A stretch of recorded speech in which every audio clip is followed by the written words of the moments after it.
ya. Ustadz Yusuf Mansur. Pakai DZ ya. Ustadz pakai DZ Yusuf Mansur. Sur, nggak pakai Y, bukan Mansur. Pribadi berzikir. Zikir menjadi kepribadiannya. Allah tujuannya.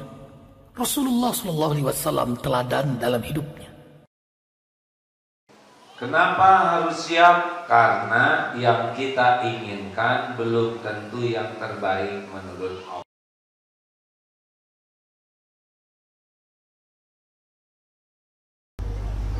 Assalamualaikum warahmatullahi wabarakatuh. Innal hamdalillah nahmaduhu wa nasta'inuhu wa nastaghfiruh wa na'udzu billahi min syururi anfusina wa min sayyiati a'malina may yahdihillahu fala mudilla lahu wa may yudlilhu fala hadiyalah. Allahumma sholli ala Muhammadin wa ala alihi wa ashabihi ajma'in. Ya Allah, Allahumma aftah lana hikmataka ya Rabb, wansur alaina rahmataka ya dal jalali wal ikram. Allahumma nawwir qulubana binuri hidayati kama nawwartal arda binuri syamsi ka abadan abada bi rahmatika ya arhamar rahimin. Wahai Allah, berkahi majelis ini, karuniakan ilmu yang manfaat, bukakan hati yang tertutup, cahayai hati yang gelap, sembuhkan dari penyakit hati ya Allah. Jadikan pertemuan ini membuat kami semakin mengenalmu, semakin yakin padamu. Rabbana taqabbal minna innaka antas samiul alim wa tub alaina innaka antat tawwabur rahim. Amin ya rabbal alamin.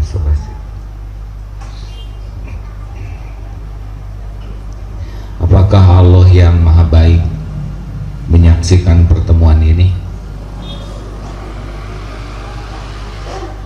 Kenapa yang menjawabnya sedikit? Apakah Allah yang maha baik menyaksikan pertemuan ini? Yakin? Apakah Allah mendengarkan setiap yang terucap? Apakah Allah tahu setiap isi hati? Apakah Allah mencatat apapun yang kita lakukan?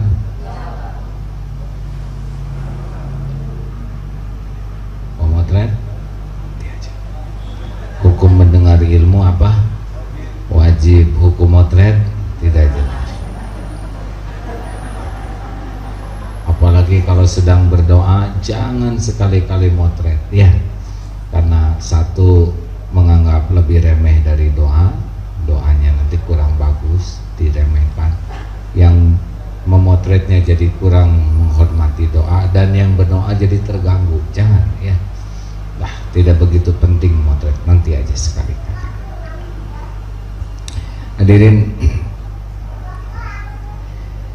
jadi masalah terbesar dalam hidup ini adalah kurang kenal ke Allah dengan baik. Jadi kita mendengar Allah, tapi belum sampai yakin. Padahal Rasul itu diutus setidaknya untuk 3 perkara. 1, untuk memperkenalkan Allah. Yang kedua, memperkenalkan jalan supaya bisa dekat dengan Allah.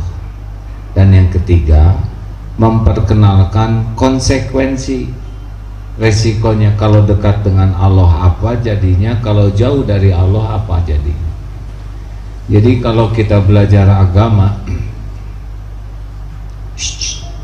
siapa ini ngaji? Kalau kita belajar agama tapi enggak jadi yakin ke Allah, pasti ada masalah. Karena yang namanya akhlakul karimah itu hanya ada kalau dia yakin ke Allah. Yang namanya sholat khusyuk itu baru terjadi kalau dia merasa ditatap Allah. Yang namanya ikhlas itu baru ada kalau orang yakin dengan penilaian Allah. Yang namanya syukur, yang namanya sabar, itu semuanya akhlak mulia tuh lahir sebanding dengan yakin ke Allah. Sayangnya banyak yang belajar agama, belajar Quran, hadis, bahasa Arab, bahkan dakwah, tapi enggak serius ke Allahnya. Mau tahu resikonya? Dalam hadis sahih, nanti di akhirat ada 3 kelompok yang dihisab pertama kali. Yang pertama adalah orang yang merasa mati syahid. Dia berperang, dia berjuang sampai mati terbunuh di jalan Allah.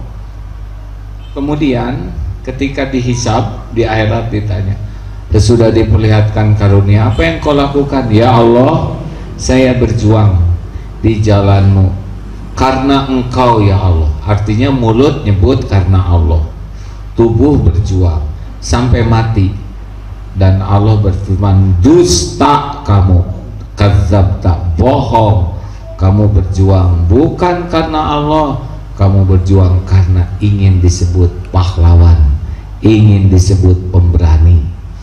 Jadi ada orang yang tidak kurang perjuangannya dalam Islam, tapi tetap nggak diterima, bahkan jadi ahli neraka. Tahu sebabnya apa? Karena badannya seperti ke Islam, tapi hatinya tidak ke Allah. Hatinya sibuk dengan penilaian makhluk. Yang kedua dihisab siapa? Ini kita ini nih, yang belajar Quran dan mengajarkannya, yang belajar agama dan menyampaikannya. Saya termasuk yang akan kedua kalau tidak ada perang. Jadi yang belajar Quran nanti barisan kedua dihisab. Apa yang kau lakukan? Ya Allah, saya belajar Quran dan saya mengajarkannya, saya belajar agama dan mendakwahkannya. Tapi ada yang oleh Allah disebut dusta, kamu bohong, kamu ingin disebut qari'ah, ingin disebut ustad, ingin disebut ulama, dan sudah engkau dapatkan pujian itu di dunia, sebutan itu di dunia. Di akhirat dia diseret dalam keadaan tertelungkup, jadi ahli neraka. Jadi nanti ada yang pertama kali masuk neraka tuh orang yang menghafal Quran, yang mengajarkan Quran, para mubalik yang dakwah. Ini adalah orang yang barisan kedua dihisab dan ada ahli neraka. Jadi jangan kaget, kenapa ini ada penghafal Quran ke neraka? Sebabnya cuma satu, bukan kurang dekat dengan Qurannya, tapi hatinya menghadap kepada makhluk, ingin dipuji, dikagumi. Ini sangat diwanti-wantikan kepada para penghafal Quran, karena hadisnya adalah yang kedua yang dihisab penghafal Quran. Oh, kalau gitu saya tidak akan ngapalin, lebih jelek lagi ya. Itu juga dihisab. Kenapa kamu nggak ngapalin? Yang ketiga yang dihisab adalah dermawan, yang sibuk nyumbang rumah, nyumbang anak yatim, nyumbang ini, nyumbang. Kayaknya Pak Amris yang ketiga nanti dihisab. Ketiga dan kedua, 2 kali dihisab.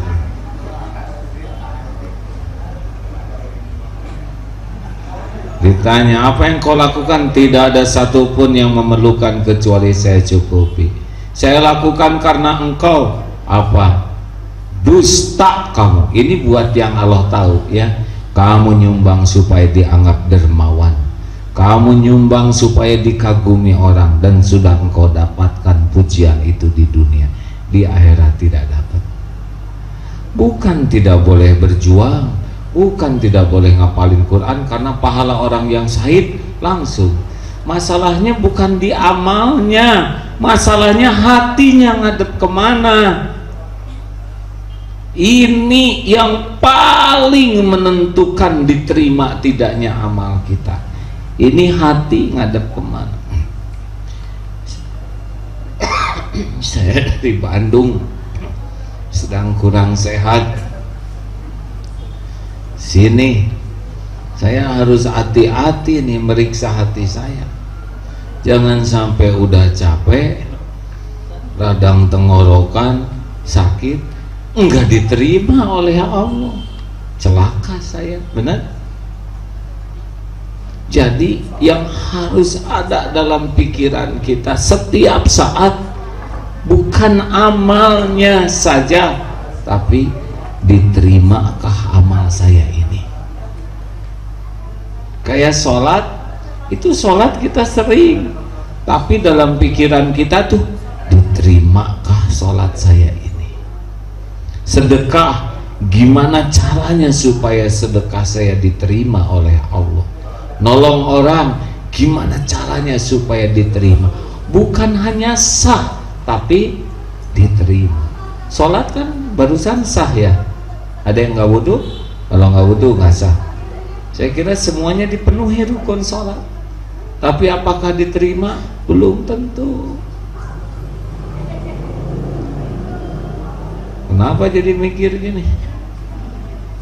Nah, kita sering sibuk beramal, sibuk ngapalkan Quran, sibuk dakwah, sibuk ngebangun masjid, sibuk, tapi nggak sibuk nanya hati ini buat siapa ini? Apakah memang untuk inna sholati wa nusuki wa mahyaya wa mamati lillahi rabbil alamin, atau untuk diri kita sendiri mendapat pujian?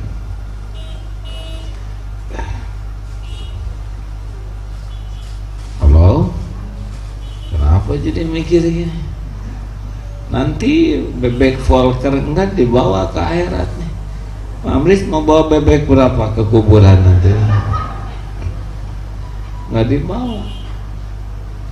Yang dibawa adalah amal.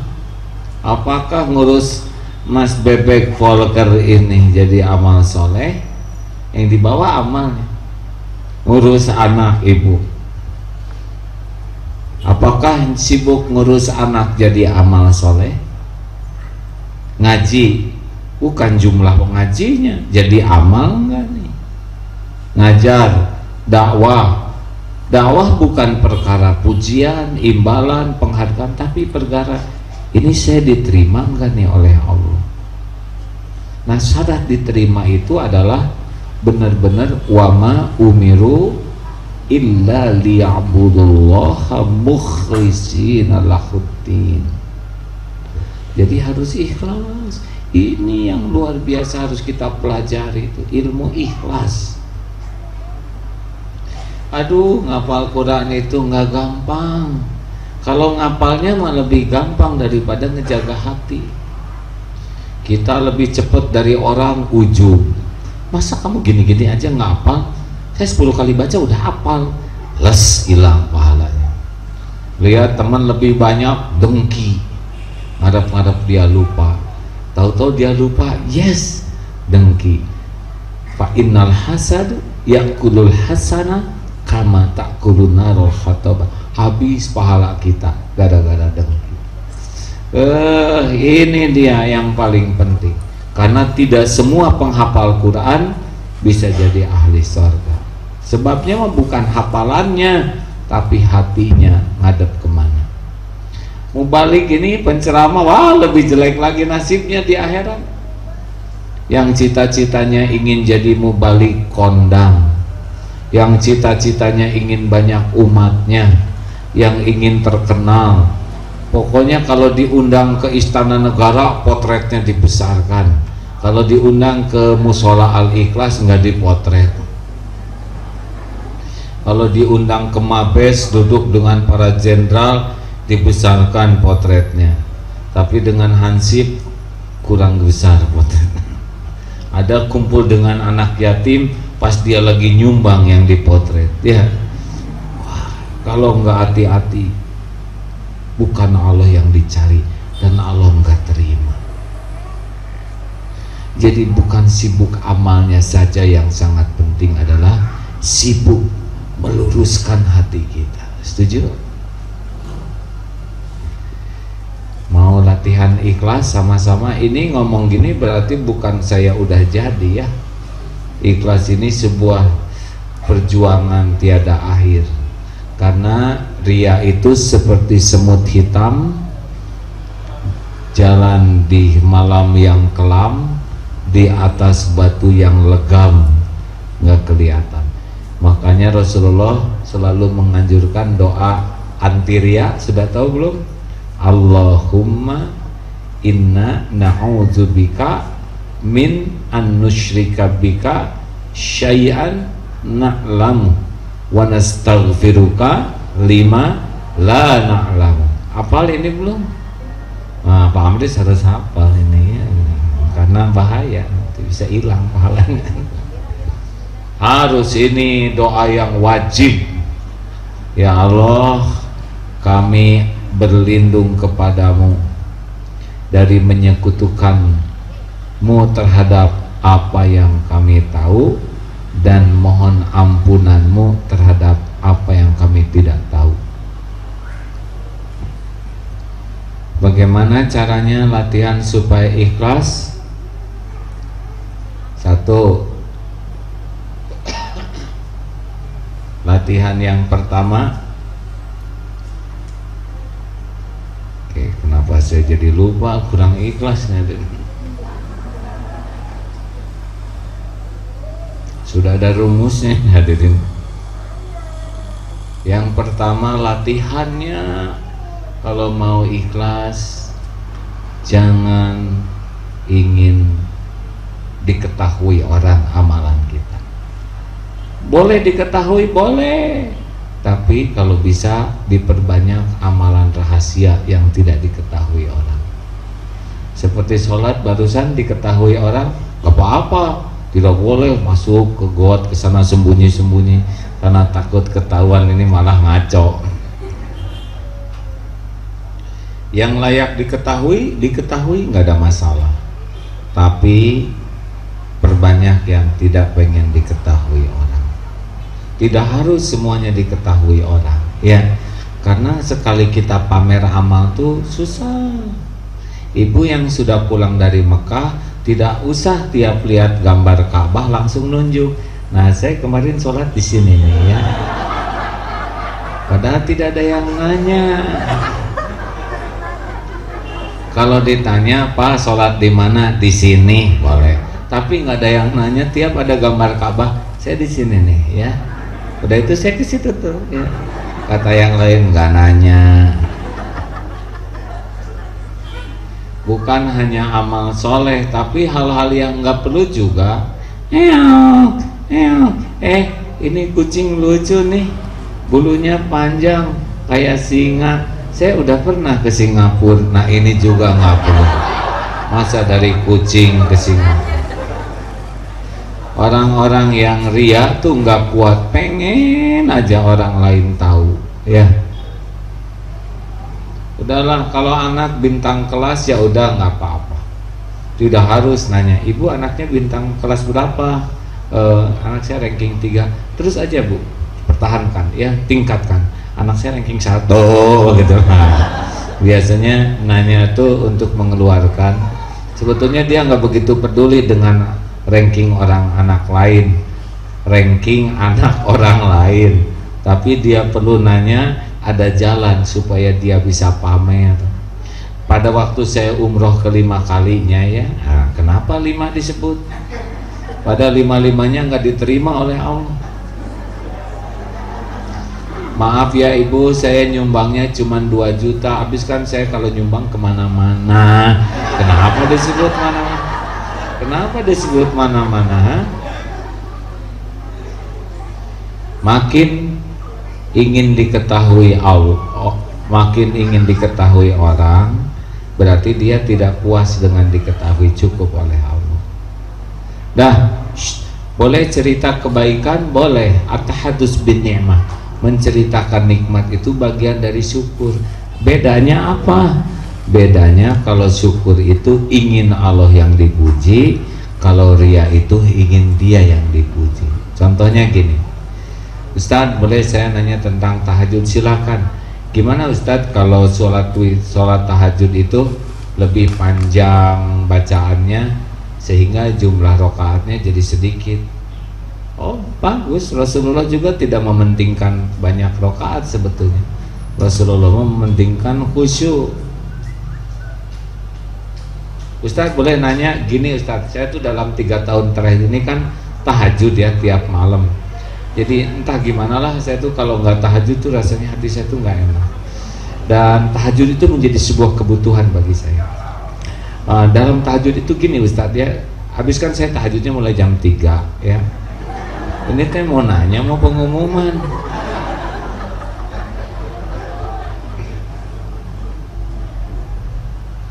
Tidak usah semua diketahui orang lain. Orang lain tahu juga nggak ngepek, betul? Benar? Coba kalau kita ngasih tahu orang, apa orang jadi simpati? Belum tentu.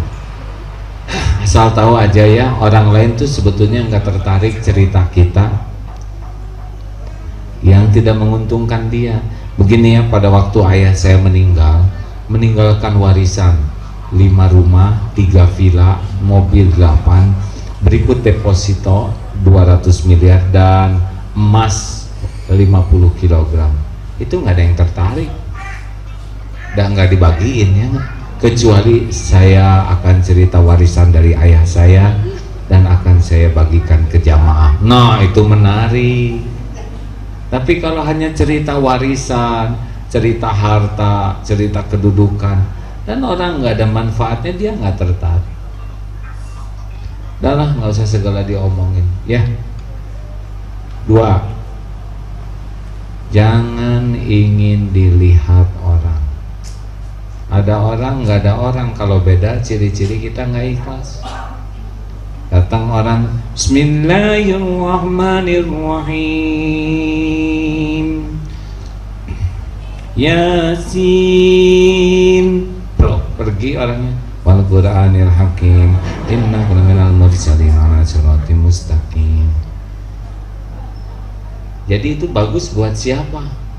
Kenapa ketika orang pergi jadi robah, padahal Allah kan ada di sana, benar? Apa salahnya rokaat kedua dan ketiga? Apa salahnya rokaat ketiga dan keempat?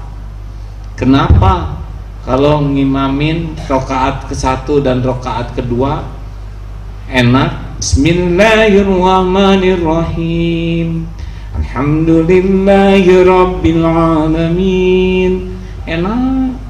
Kenapa giliran rokaat ketiga jadi pendek? Gara-gara nggak bunyi, jadi lebih gesit. Apa kesalahan rokaat ketiga? Kenapa dia jadi gesit? Sebabnya nggak bunyi. Kalau nggak bunyi, rada-rada nggak ketahuan kita gesit ya. Halo? Pernah ada ini di waktu di Malaysia, lihat TV Malaysia, ada cerita begini. Selamat datang, Fadol. Pada waktu di TV Malaysia tuh ada cerita begini, ini menarik sekali. Jadi ibu-ibu sedang sholat duha, tiba-tiba telepon masuk, kring. Si ibu tuh langsung diangkat oleh anaknya. Nah, ibu ada tante, sedang apa ibu? Sedang sholat duha. Aduh, bahagianya si ibu. Ini anak berbakti, soleh. Padahal lagi sholat tuh bahagia banget ya, karena tetangga jadi tahu dia sedang sholat duha. Suatu saat Allah takdirkan sholat asar kesorean, 5:30 lagi sholat, telepon bunyi, ring, diangkat oleh anak. Nah, ibu ada tante, lagi apa? Lagi sholat asar, ding, langsung mendidih itu hati ibu. Anak nggak tahu diri. Kenapa dia lebih suka dengan tetangga yang nggak ada apa-apanya daripada Allah yang maha melihat? Jadi orang yang kurang ikhlas tuh kelihatan sekali pada waktu ada orang dengan nggak ada orang, sama atau enggak. Kalau ada orang jadi bagus. Nanti kita lihat waktu kita sholat ya. Kalau ada calon mertua, Allah. Tapi kalau sholat sendiri gesit, tangkas, dan terlatih ya, ini beneran hadirin. Ciri orang ikhlas dan ria itu adalah lihat ada orang dengan nggak ada orang, beda enggak? Kalau ada orang cenderung dibagus-bagusin, semua gaya, sikap. Kalau ada orang, hadirin sekalian, saya mohon Dia atur semuanya, jadi nggak normal. Tapi kalau lagi sendirian, dia maksiat. Kan di antara orang yang nanti di akhirat oleh Allah diperlihatkan sorga, melihat sorga, mencium harum sorga, tapi dia nggak dikesorgakan, sampai dia menderita sekali. Ya Allah, kalau engkau nggak perlihatkan sorga, saya nggak sengsara ini, masuk aja ke neraka. Tapi ini dilihatkan dulu sorga. Siapa? Nah itu orang yang suka kalau di depan orang dibagus-bagus, disoleh-soleh, tapi kalau lagi sendirian maksiat, lihat video porno, lihat situs ngaco. Kalau ada orang mah baik, kalem, bijaksana, di belakang maksiat. Ini akan seperti itu nanti, nauzubillah. Ada orang, nggak ada orang, Allah ada tidak? Jawab. Orang lihat, orang nggak lihat, Allah lihat nggak? Orang tahu, orang nggak tahu, Allah tahu tidak? Ya udah tuh. Dan orang tahu juga nggak ngepek. Yang punya pahala mah Allah, benar? Orang nggak tahu ya nggak apa-apa. Orang tahu ya nggak apa-apa juga, sama-sama nggak punya apa-apa. Jelas hadirin? Jadi nggak usahlah segala dikasih tahu orang, kecuali sebagai syukur bin nikmah dan jadi dakwah. Kalau orang nggak tahu juga nggak apa-apa, dan Allah pasti tahu. Wa asiru qaulakum awijharu bi innahu alimun bidati sudur. Wa huwa ma'akum aynama kuntum wallahu bima ta'maluna basyir. Dan dia bersamamu dimanapun kamu berada, dan dia maha melihat apapun yang engkau kerjakan.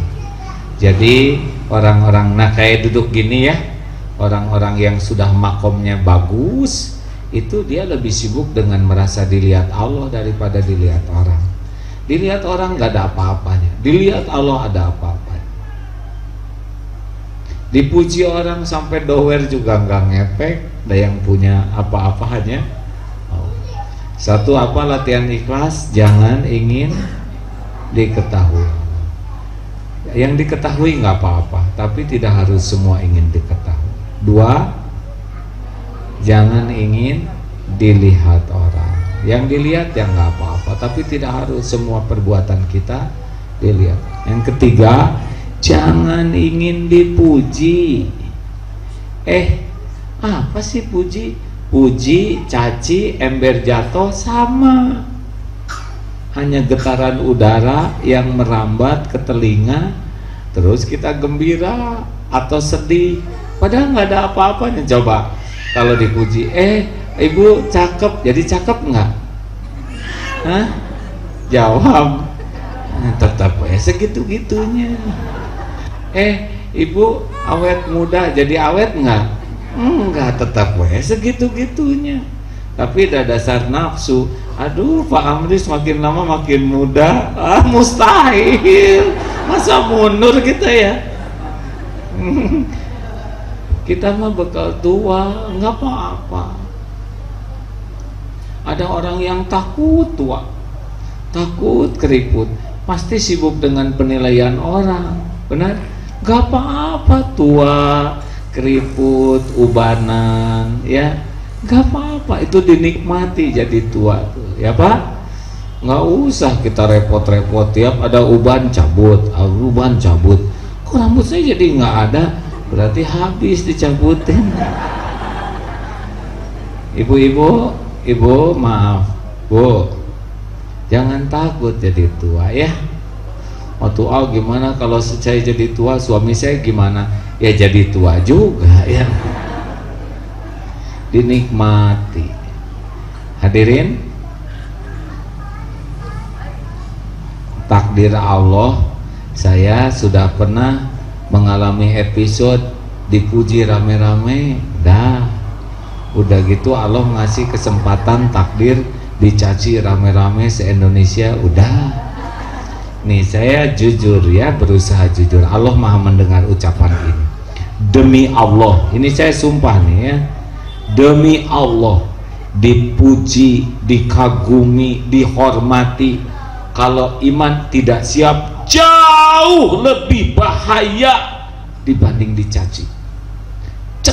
kuat sekali menjebak diri kita, sehingga kita sulit untuk jujur melihat diri karena terlalu banyak orang yang mengagumi.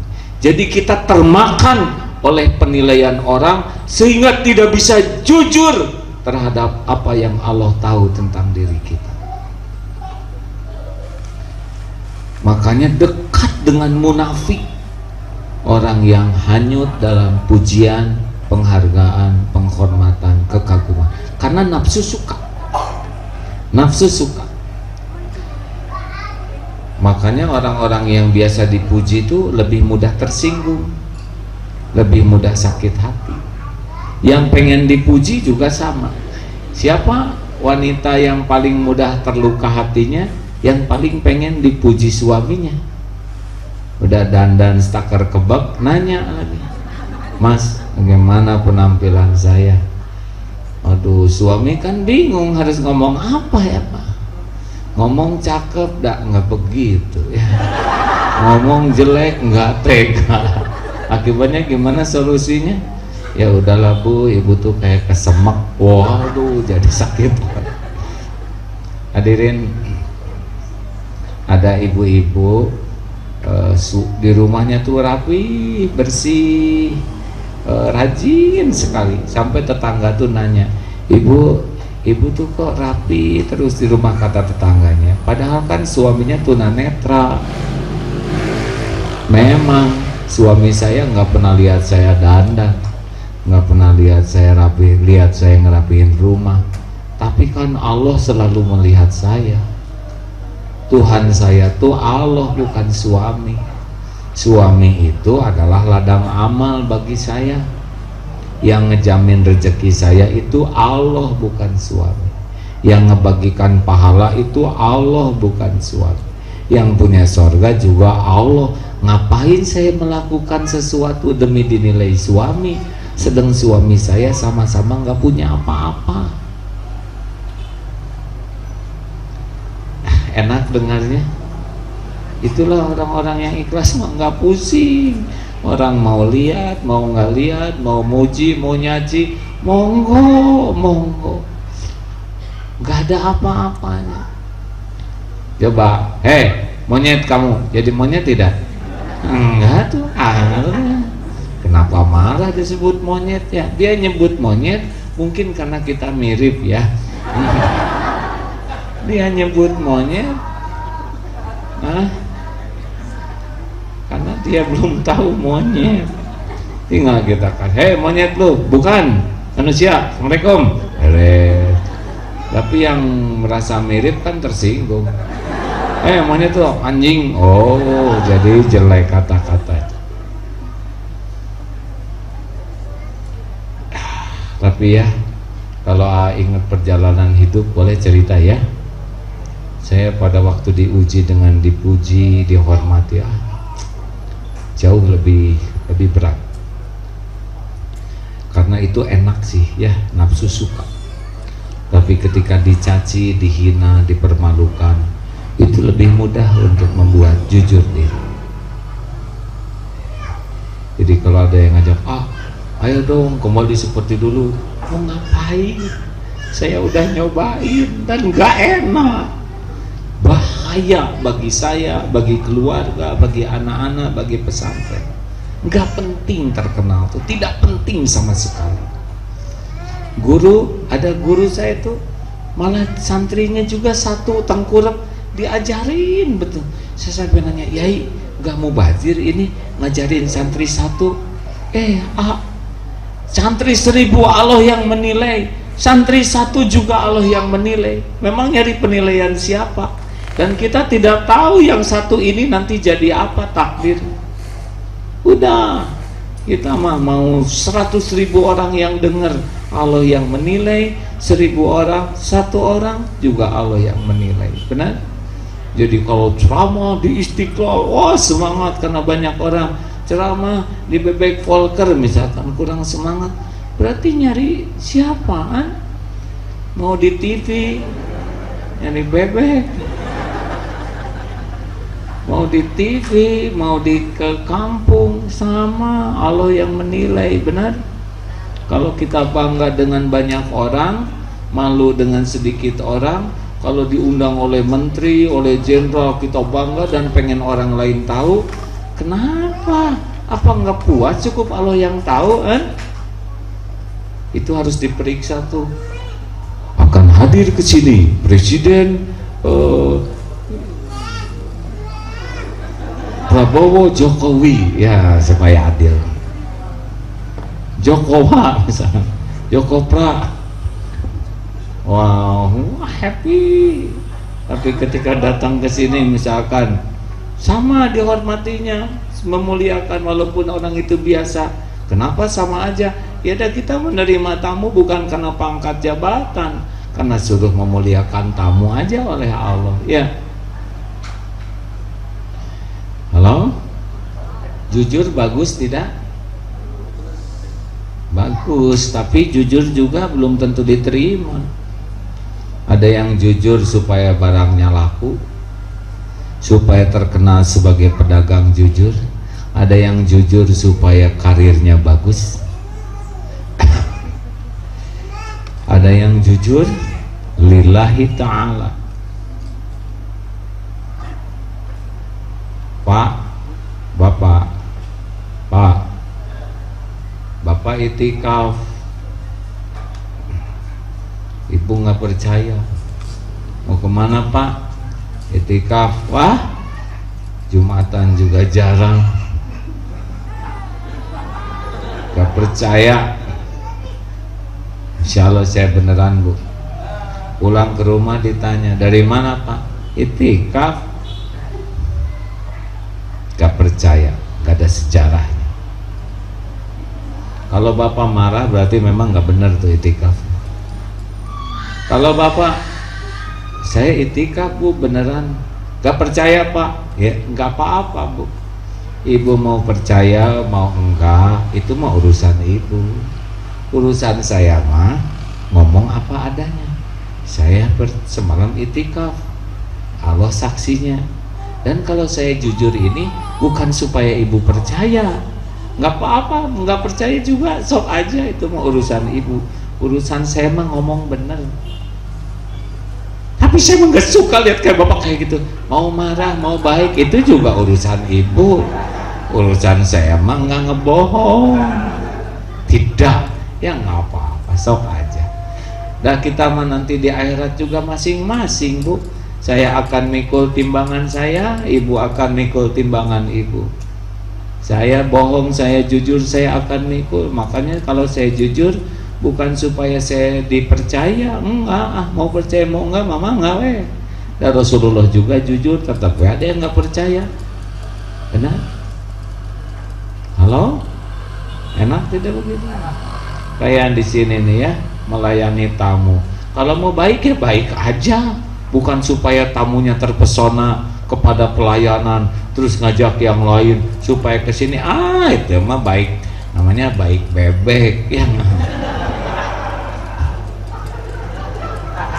Kalau mau baik mah baik aja, kenapa harus dikaitkan dengan beli atau enggak ya kan? Halo? Baik kan amal soleh. Dia datang nggak jadi ya nggak apa-apa, dia udah di sini tiba-tiba beli ke yang lain, berarti rezeki orang lain bukan rezeki kita. Kenapa kita yang jengkel? Kenapa Allah mau ngasih rezeki hambanya yang lain, kita yang sewot? Emang kita yang ngatur rezeki? Kita mengatur hati, ngatur amal supaya diterima, udah habis. Pas datang ke sini tiba-tiba dia, aduh maaf ya saya pengen di sana, ya nggak apa-apa, baik sempurnakan, kalau perlu antar sampai restoran yang lain nih. Nah, nyebut nada itu nada nggak ridho tuh. Yang ngatur lalu lintas rezeki mah Allah, nggak usah ribet ya. Setuju tidak nih? Jadi kalau baik mah baik aja, kayak ibu baik ke suami bukan supaya suami cinta Bu. Ibu baik mah satu aja, supaya Allah ridho sama ibu titik. Dah susah ngakalin supaya suami cinta, gimana coba? Ha? Dandan enggak ngepek, enggak ngepek. Ibu mau hati suami itu dibulak-balik oleh Allah. Wah jangan gitu-gitu amat ketawanya Pak. Seperti ada kepuasan tersendiri. Nadanya nada ada maksud. Tenang Pak, Allah udah tahu kelakuan Bapak yang sebenarnya. Istri Bapak menghargai Bapak bukan karena Bapak soleh-soleh amat. Kita dihargai istri itu karena istri nggak tahu kelakuan suami yang asli. Makanya kita tuh dihargai orang tuh bukan karena baik. Kita dihargai orang karena Allah nutupin dosa kejelekan. Hadirin, kenapa duduk di sini masih ada yang dengar? Bukan karena saya baik, bukan karena saya soleh, tapi karena Allah yang maha baik yang nutupin dosa orang ini, aib-aibnya, maksiatnya, masa lalunya, kekurangannya ditutupin sehingga saudara nggak tahu. Jadi aja saya dihargai. Nah kalau kita nggak berani jujur, kita senang dihormati, padahal harusnya kita, oh Allah tahu siapa saya. Baik.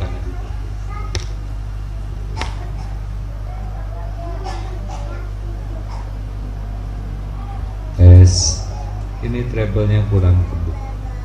Yang mengerti?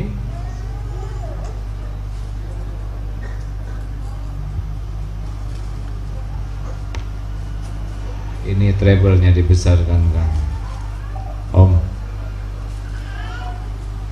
Maaf ya, saya tukang sound system jadi tahu. Itu boleh dimiringkan sedikit ke sini Pak, speakernya. Ya. Terus dikit lagi. Stop. Ya. Maaf ya Pak. Teruskan.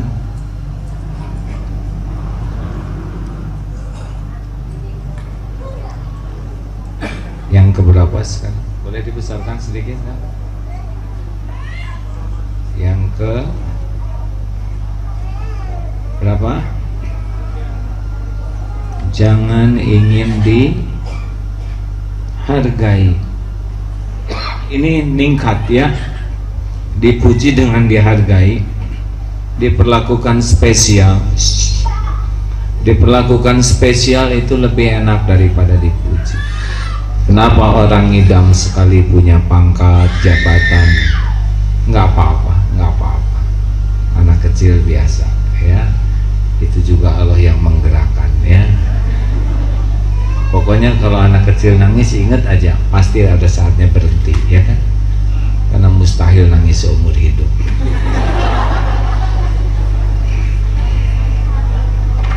Teruskan, dengar.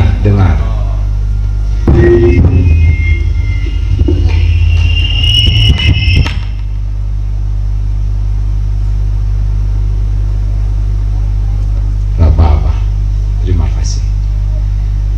Tenang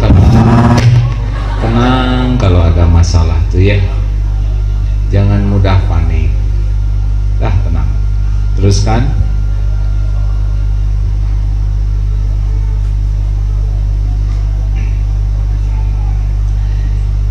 Jangan ingin dihargai. Kita dihargai orang, terserah orang, tapi ingin dihargai jangan. Acungkan tangan yang tidak punya dosa sama sekali di ruangan ini. Benar. Acungkan tangan yang tidak punya dosa. Lagi deh. Itu benar. Belum balik. Acungkan tangan. Sekarang nih yang ada. Acungkan tangan yang merasa dosanya sedikit. Tidak ada? Acungkan tangan yang merasa dosanya sedang. Masih belum ngacung juga? Acungkan tangan yang merasa banyak dosa. Oh, ada? Ada yang gak ngacung, kenapa? Karena saya banyak sekali ada.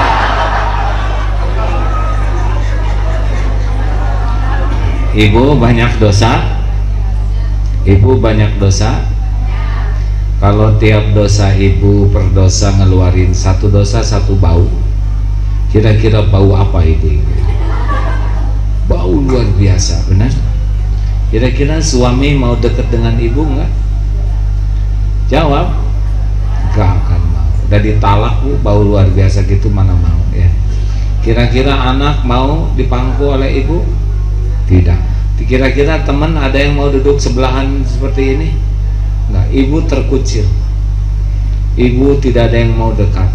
Kalau dosa kita ngeluarin bau saja, udah kayak gitu. Allah Maha Baik. Betul? Jadi ibu dihargai suami, dihargai anak, dihargai tetangga. Sebabnya cuma satu. Apa? Allah masih nutupin dosa-dosanya. Benar? Benar? Ini penting. Kita nggak pantas untuk dihargai orang aslinya. Hanya kemurahan Allah aja. Pembantu juga nggak mau kerja, dia nggak mau kerja di ibu bau itu gitu. Bapak-bapak banyak dosa tidaknya? Cuman satu yang ngomong. Banyak enggak? Kalau tiap dosa ngeluarin benjolan segede baso per dosa, kira-kira penampilan kita seperti apa? Pak Amri seperti apa kira-kira? Agim seperti apa? Oh, mengerikan. Bagaimana kalau tiap dosa ngeluarin belatung? Satu dosa dibalas oleh Allah satu belatung. Seperti apa? Menjijikkan kita ini. Benar? Ada yang akan menghargai tidak? Sama saya juga. Ayolah jujur diri. Ya kita tuh gak pantas dihargai. Punya harta, gelar, pangkat, jabatan, kedudukan itu bukan tanda kehormatan. Ujian. Makanya kalau nanti dikasih jabatan, jangan dulu syukuran kalau belum kerja, ya. Ini nggak ada kaitan dengan presiden, ya. Tapi kan kerja belum, dan ujungnya juga belum tahu, ya. Kalau pesta, harusnya kalau punya jabatan tuh nangis, bukan syukuran, taubatan. Ya Allah, Engkau tahu kemampuan saya segini lemahnya, ilmu saya sedikit, iman saya terpuruk. Engkau beri jabatan ini, nangis harusnya. Kalau dikasih jabatan teh Bu, kalau suami naik jabatan tuh jangan dulu bangga, ya. Karena belum tentu itu yang membawa kebaikan. Saya pernah ceramah di LP Sukamiskin, 464 isinya para pejabat yang cita-citanya tercapai, pengen jadi jabatan, dan ujungnya ke sana. Dulu syukuran, wah kamu keterima jadi bupati, plus ke sana, wali kota plus ke sana, dapat order gede plus, ya. Jadi kalau memang takdirnya jadi pejabat, pengusaha, orang yang dikenal, merunduknya tuh tawadunya tawadu asli, ya. Jangan tawadu merendahkan diri, pura-pura rendah hati tapi ngangkat diri. Saya si orang fakir, orang bodoh, tapi harapannya oh ini rendah hati nih. Gitu, ada namanya tawadu palsu. Kabur dengan ketawaduan. Biasa-biasa aja. Ada yang pejabat di sini, break. Paling sudah hadir pejabatan. Wah, ada yang suka bangga. Orang break. Biasanya polisi, pintu dibuka, frag. Padahal bisa buka sendiri, tapi tidak, kalau dihargai mah jadi nggak kuat buka pintu. Udah duduk, waduh, kadang-kadang hati itu merasa spesial dengan dikawal banyak orang, polisi di depan. Waduh, itu buat orang-orang tertentu tuh menjadi sebuah. Padahal di sisi Allah apa? Boleh jadi tukang zina yang dikawal itu maling uang rakyat, benar? Sebetulnya bukan cuman beliau yang dikawal-kawal begitu, ada juga break. Tahanan sudah datang, tolong buka pintu. Dia nggak bisa buka, borgol. Bukan, sama polisinya juga. Pengawalnya sama, mobil tet bunyinya sama, dibukanya sama, bedanya di borgol. Ada juga yang ketiga yang mirip, break. Jenazah sudah hadir, tolong bukakan pintu. Dia susah buka sendiri.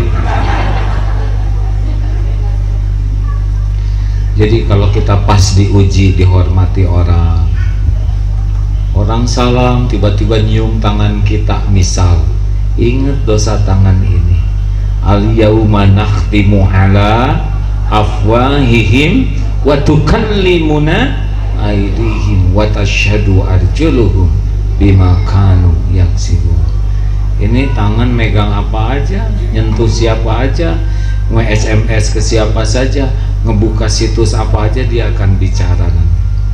Ada yang bangga dicium tangannya, padahal tangan maksiat. Allah tahu. Harus merunduk yang asli, merunduk yang nggak perlu diomong-omongin ke siapa-siapa, ya. Ya Allah, Engkau tahu siapa saya yang sebenarnya, tidak ada yang tersembunyi bagimu. Insya Allah nanti penghargaan orang tidak akan memakan iman kita.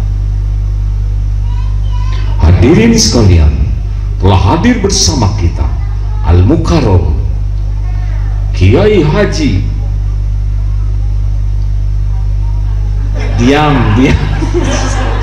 Saya lagi nyari kata-kata nih. Aduh, itu kalau nggak hati-hati itu legit sekali. Tiba-tiba, hadirin, sekarang ceramah akan diadakan oleh Hakim. Hakim sini. Kalau sakit hati apa bedanya, ya kan? Yang menilai Allah. Kalau ibu sudah pulang haji, terus dipanggil, Mbak, Bu, kenapa hajah tahu?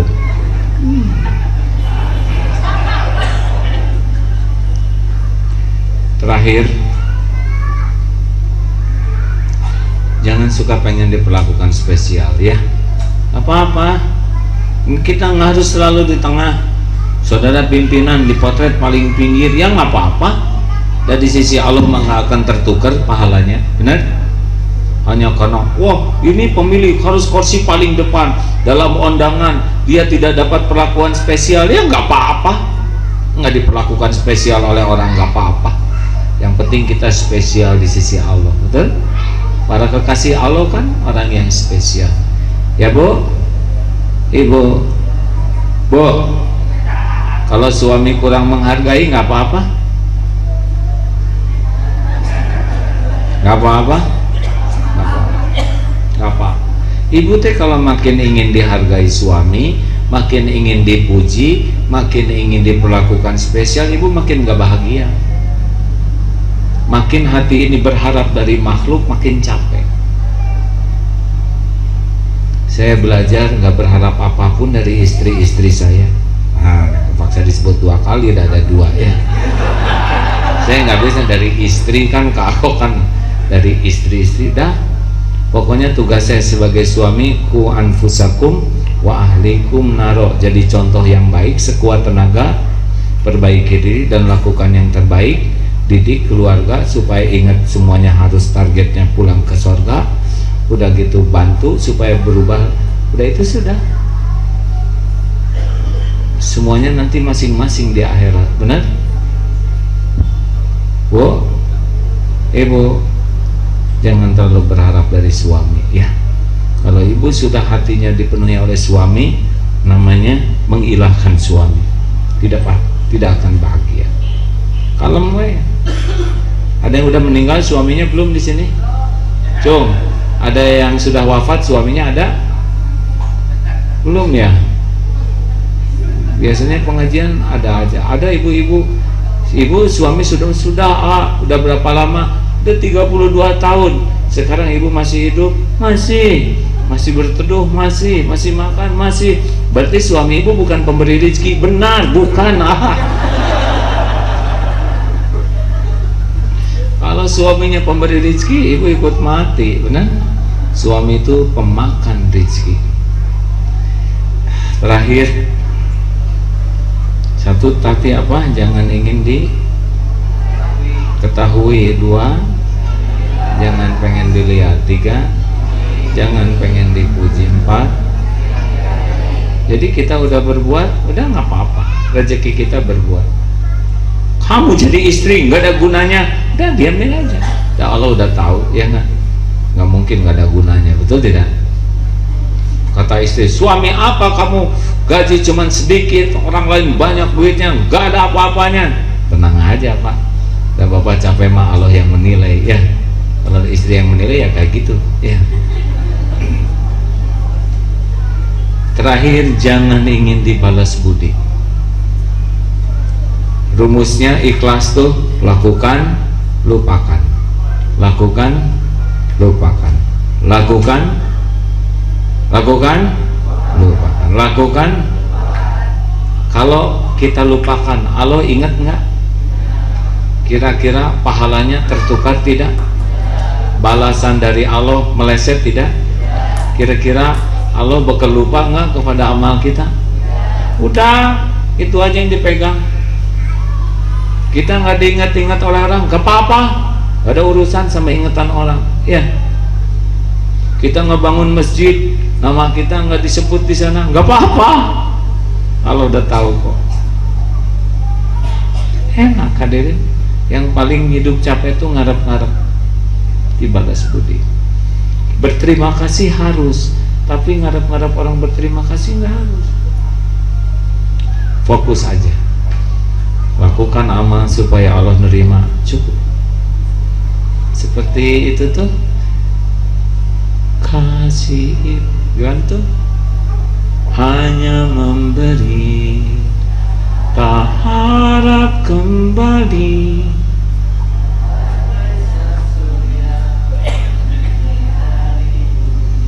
Kayak gitu aja hidup, ya. Kumpulkan ilmu, cari pengalaman, jemput rezeki, dan udah lupakan. Nggak ada yang nyatet gak apa-apa, nggak ada yang tahu gak apa-apa, pasti semuanya ada. Tidak ada yang luput dari pengawasan Allah. Wa may ya'mal mithqala dzarratin khairan yarah, wa may ya'mal mithqala syarran yarah. Sekecil apa? Hal jazaa'ul illal ihsan. Balasan kebaikan adalah kebaikan. Cukup. Ada yang mau didiskusikan, silakan.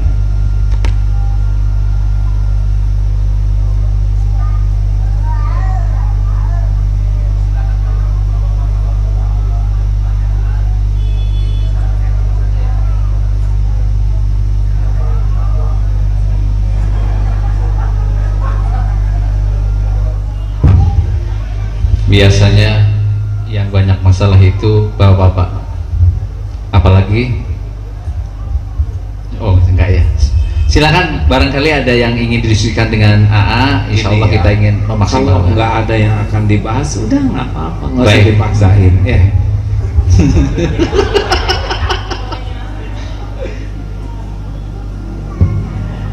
Dan ibu-ibu mengerti saya lagi sakit, ya. Nggak boleh dibebani dengan banyak persoalan. Mau dikasih amalannya? Ya enggak apa-apa. Dikasih amalan enggak?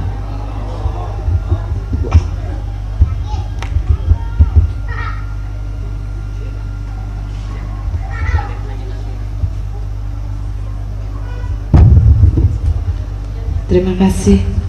Assalamualaikum warahmatullahi wabarakatuh. Pertama-tama semoga AA sing sehat, sing lebih menjadi lilin bagi semua warga Indonesia. A ini terkait dengan masalah ikhlas. Kebetulan bagaimana caranya benar-benar ikhlas, sedangkan mohon maaf, mungkin ada keterkaitan masalah utang piutang, bahwa orang tersebut sudah lama hutang terhadap kita. Nah kan katanya kalau kita tidak ibu, ya kalau nggak saya nggak ibu kan. Kalau terhadap kita saya kebagi. Maaf, terhadap pribadi lah, pribados. Jadi itu sudah lama, kebetulan masih kuliah berapa puluh tahun yang lalu, tapi masalah kerjasama lah bisnis, tapi sampai detik ini memang tidak ada kabar gitu kan. Nah itu rasanya bagi saya sih itu sangat bermanfaat dan besar gitu. Bagaimana cara menghilangkan cara ikhlas yang benar-benar ikhlas gitu. Padahal kan hutang walaupun 5 rupiah itu memang harus ini ya. Dia tahu nggak hutang ke ibu? Ya terang. Tahu. Ayah perjanjian. Karena ada yang tidak merasa berhutang, Bu. Misalkan usahanya ambruk, anggap ini rugi dua-duanya, dia tahu itu hutang. Iya, ada perjanjian memang. Iya. Gitu. Memang Dia hutang. dia posisinya mampu nggak sekarang bayar? Nah itu kita tidak tahu di mana karena pas ke rumahnya sudah tidak ada. Mungkin Katanya, sudah meninggal. Enggak, katanya sih pulang ke Jawa gitu. Terus meninggalnya di Jawa, Bu.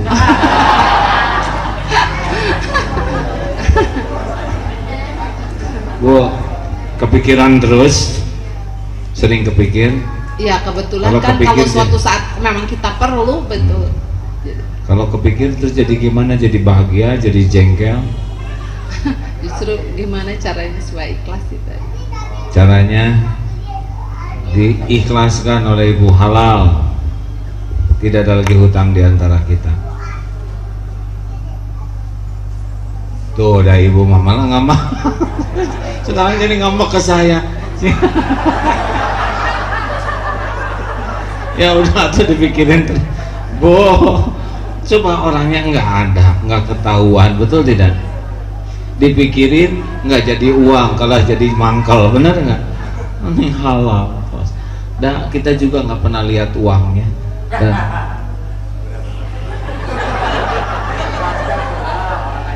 Dan uang itu juga bukan uang ibu, uang Allah, benar? Kalau saran saya mah kalau ibu ingin merdeka, dan masih Pak, yang ditanya saya, Pak. Bu, mending ibu fokus mensyukuri karunia yang ada, benar? Jangan sampai mikirin yang nggak ada, yang ada kurang tersyukuri. Padahal datangnya karunia itu justru dengan syukur terhadap yang ada. Kalau ibu berani halal, siapa tahu dia udah nggak ada, kasihan di akhirat, betul? Tapi nggak mau yang apa-apa terus we tagih. Si ibu mau nanya deh. Ya tapi itu doa besar ya besar kecil kan cuma catatan sebetulnya ya. Ya kita mah nggak pernah lihat uangnya, bener? Saya punya teman uangnya katanya 100 miliar. Saya tanya, Mas, uangnya 100 miliar tuh banyak nggak? Ya biasa aja. Ditaruh di mana? Ya di bank dong. Pernah lihat enggak? Enggak.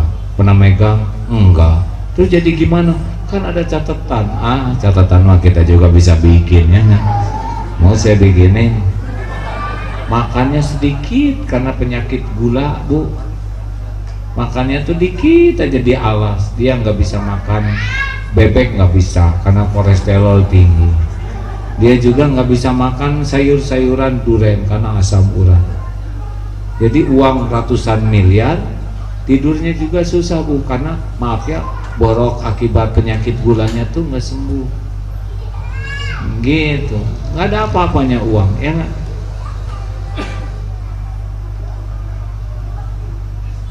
Bu jangan nangis, buat udah saya bayar lah sini. Aduh dang, ya atuh sok kumah ibu. Kalau saran saya ya, kalau orangnya udah duafa, udahlah. Nanti Allah ganti lewat yang lain. Mungkin anaknya jadi hafiz ya, mungkin suami ngadak-ngadak luar biasa sayang ke ibu. Berani bayar berapa, Bu, supaya anaknya jadi hafiz? Allah nanti ngebalas dengan beragam bentuk. Udahan lah, saya pengen pulang lah. Baik, ngambek sih. Terakhir satu lagi bapak-bapak barangkali. Ya udah cukup. Baik. Rekan-rekan, saya mohon maaf ya, saya tidak dalam kondisi fit ya. Saya baru lihat film-film tentang orang meninggal, Pak. Ada yang meninggal di tadi sedang ceramah, aduh saya senang lihatnya tuh. Sedang ceramah selesai, iya. Rasanya saya mau kayak gitu ya.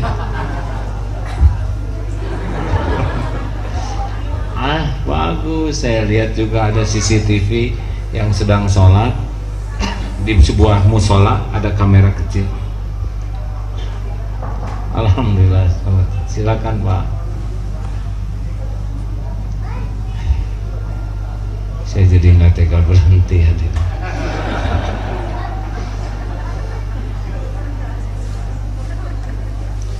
Gini, misal, maaf ya, terima kasih Ustadz yang baru hadir ya.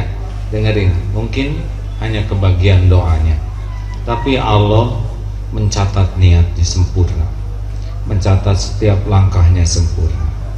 Karena pahamnya ilmu bukan dari lamanya ceramah, tapi dari keberkahan kepada setiap orang yang Allah kehendaki.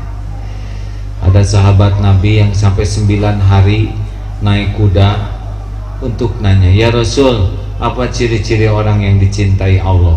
Apa yang kau rasakan? Saya senang kepada kebaikan, saya senang lihat orang berbuat baik, dan saya senang kebaikan tersebar. Saya sedih kalau orang tidak berbuat baik. Kalau Allah enggak menyayangimu, engkau tidak memiliki perasaan itu. Alhamdulillah, terima kasih ya Rasul. Dia naik 9 hari lagi, ketemunya cuman enggak lebih dari 5 menit, tapi keberkahannya. Jadi bukan masalah lama sebentar ceramah, karena Allah mah tidak terikat oleh penceramah. Kalau Allah mau kasih saja hikmah. Maaf ya Pak ya, saya udahan, nggak apa-apa ya. Silakan mengakhiri, dan sebelum diakhiri mohon dengan hormat untuk memimpin doa untuk keberkahan kita semuanya. Wabil khusus semoga selalu diberikan kesehatan. Al-Fatihah. Alhamdulillah. Iya, ta'awudu.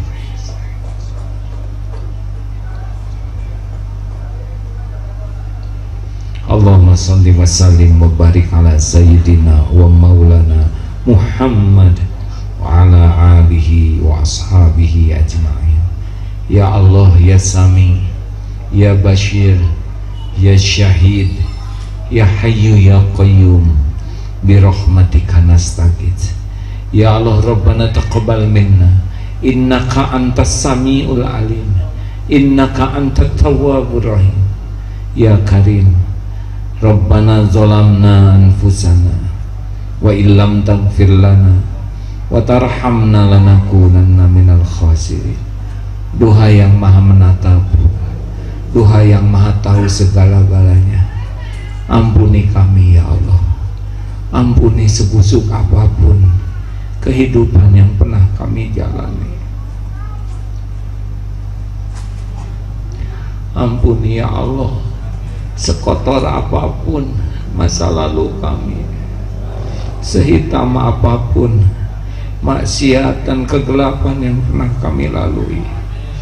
Ampuni ya Allah senista apapun aib-aib yang kami sembunyikan selama ini. Bersihkan diri kami ya Allah. Allahumma ja'alna minat tawabin wa ja'alna minal mutatahhirin. Allahumma gfir lana wa liwalidina warhamhum kama rabbawna shighara. Wahai Allah, Engkau maha tahu keadaan orang tua kami. Ampuni semua kezaliman kami kepada ibu bapa. Ampuni kedurhakaan kami. Ya Allah, ampuni orang tua kami. Berkahi sisa umur. Jadikan husnul khotimah akhir hayat. Lapangkan kuburnya ya Rabb. Ringankan hisabnya. Jadikan orang tua kami ahli sorga. Ya Allah, golongkan kami jadi anak soleh yang tahu bakti, tahu balas budi. Rabbana hablana min azwajina wa dzurriyyatina qurrata a'yun waj'alna lil muttaqina imama. Doa yang maha menatap Karuniakan kepada kami keluarga yang penuh barokah, rumah tangga sakinah. Karuniakan kepada kami pendamping yang lebih mencintaimu di atas segalanya. Titipkan kepada kami keturunan yang soleh, solehah, hafiz, hafizah. Muliakan akhlaknya ya Allah, lembutkan hatinya, jauhkan dari perbuatan durhaka, jauhkan dari perbuatan aib, jauhkan keturunan kami dari apapun yang Engkau haramkan ya Allah. Andai ajal memisahkan kami, kumpulkan keluarga kami di sorgamu utuh ya Allah. Ya Allah ya Hayyu ya Qayyum, berkahi sisa umur kami, berkahi usaha ini ya Allah. Berikan kepada kami hati yang hakul yakin padamu. Putuskan harapan kami dari siapapun ya Allah, selain berharapannya darimu. Robohkan setiap sandaran kami ya Allah, selain hanya bersandar padamu.